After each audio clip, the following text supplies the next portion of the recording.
លើឯងប្រាប់ខ្ញុំឲ្យតាមត្រង់មើលជាពាក្យអាណាប្រមាណខ្លះអីប្រមាណខ្លះមើលកុំមកគិតអីឈួតអញ្ចឹង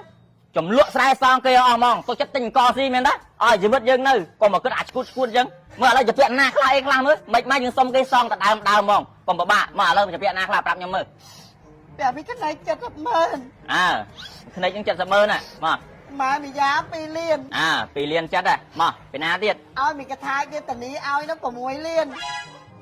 ហើយពេទ្យតយហ្នឹង1លាន3សែនហើយអាតានីគេដែលខ្ញុំយកឲ្យស្បីឲ្យដឹងអាហ្នឹង6លាន8សែនទៀតហើយជាពាក់អីឯនេះផ្ទះគាត់អាផ្ទះចងការគេជាប់ភ្នោខ្មោចហ្នឹង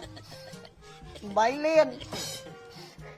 ហើយឲ្យប្រពន្ធអតនឈរឈ្មោះយកអង្ការឲ្យហ្នឹងយក3000ហើយបងចន់ដែលចដូនមួយដល់បាត់ដំបងទៀតចា